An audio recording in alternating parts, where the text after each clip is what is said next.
Assalamualaikum warahmatullahi wabarakatuh. Ketemu lagi dengan Bu Aziza. Gimana kabarnya anak-anak? Apakah semua sehat? Semoga semua dalam keadaan sehat walafiat.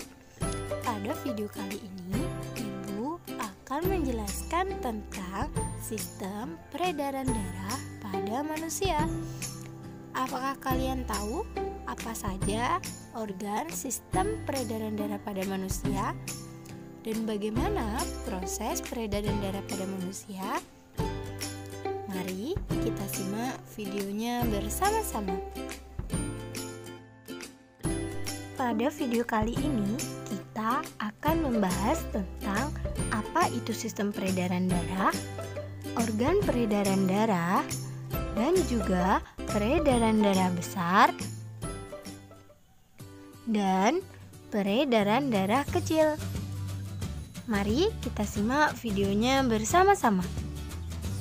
Yang pertama, kita akan membahas apa itu sistem peredaran darah.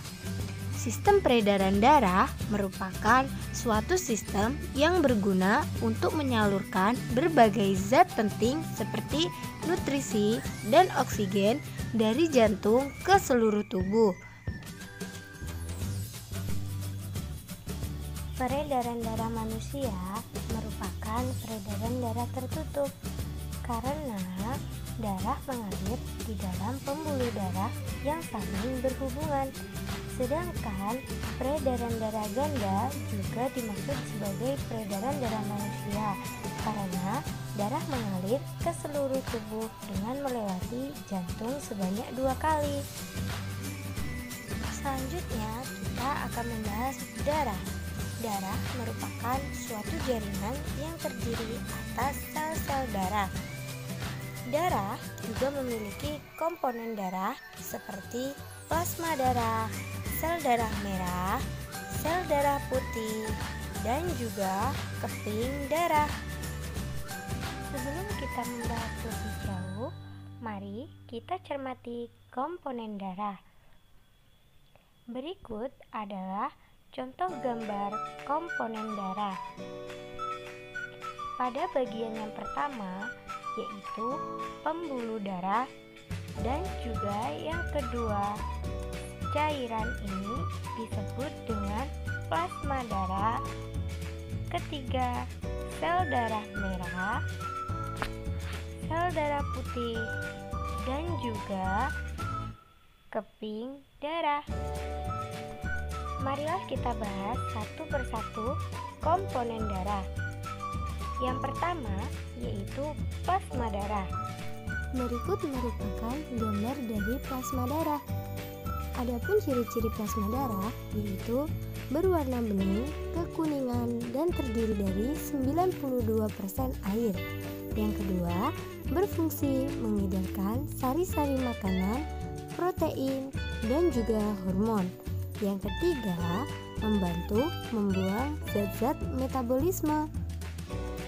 Selanjutnya, kita akan membahas sel darah merah atau eritrosit. Berikut merupakan contoh gambar eritrosit atau sel darah merah. Adapun ciri-cirinya yaitu mengandung protein hemoglobin. Yang kedua, berfungsi membawa oksigen dan mengedarkan ke seluruh tubuh. Yang ketiga, berfungsi mengangkut karbon dioksida dari seluruh tubuh untuk dikeluarkan dari paru-paru.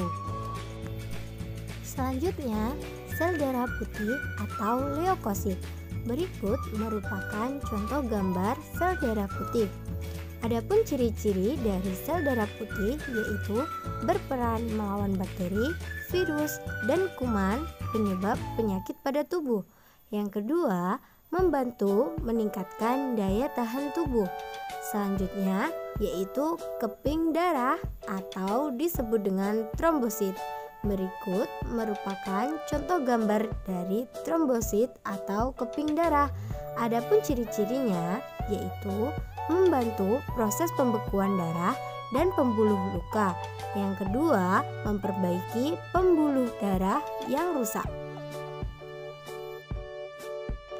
Selanjutnya yang akan kita bahas yaitu organ peredaran darah. Organ peredaran darah yang pertama adalah jantung. Jantung terletak di dalam rongga dada sebelah kiri. Jantung berfungsi memompa darah ke seluruh tubuh.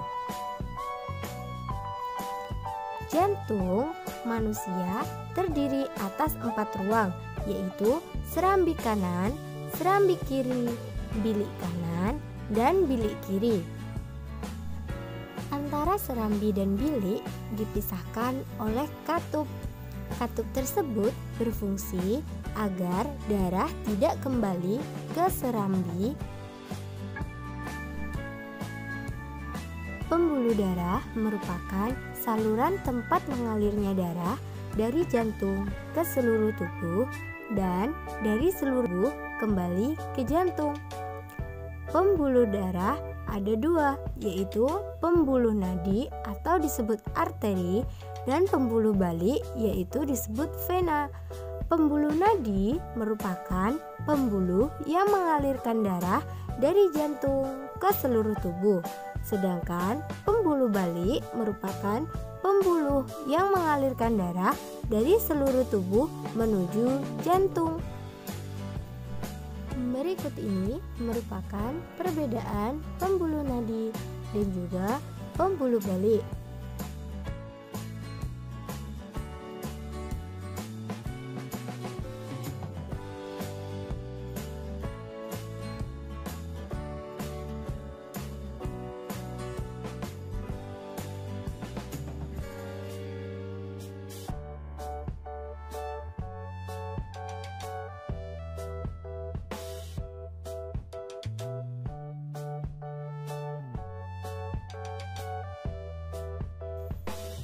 Pembuluh nadi yang paling besar disebut aorta, sedangkan pembuluh nadi dan pembuluh balik bercabang-cabang. Ujung cabang pembuluh terkecil disebut pembuluh kapiler. Pada pembuluh kapiler inilah terjadi pertukaran oksigen dan karbon dioksida. Tahukah kalian panjang pembuluh darah pada manusia jika dihubungkan dari ujung ke ujung yaitu mencapai 160.000 km. Selanjutnya yang akan kita bahas yaitu fungsi organ-organ peredaran darah. Yang pertama, serambi kanan berfungsi menerima darah kotor yaitu darah kaya karbon dioksida dari seluruh tubuh.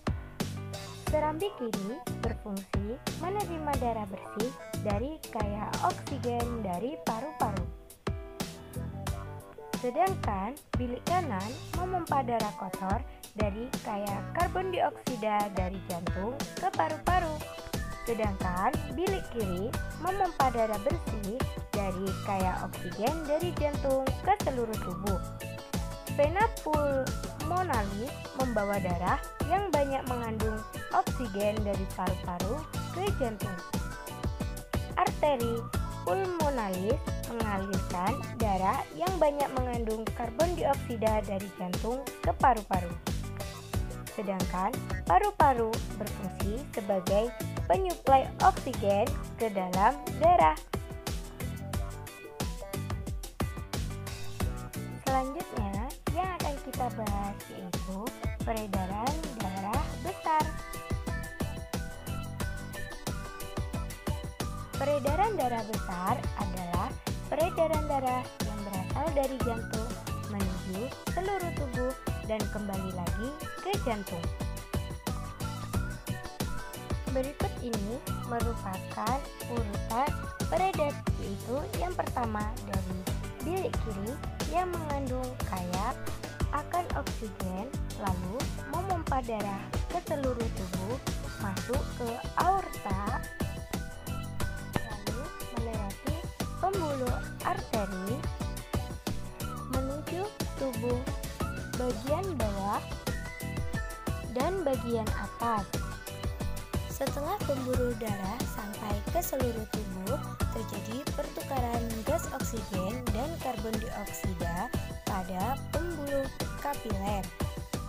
Kemudian darah yang kaya karbon dioksida dioksida kembali lagi ke jantung menuju vena dan masuk ke serambi kanan.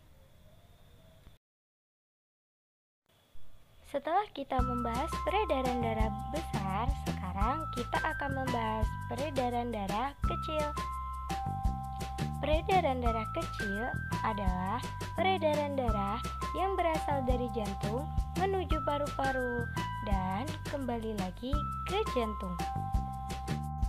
Berikut ini merupakan urutan peredaran darah kecil pada manusia.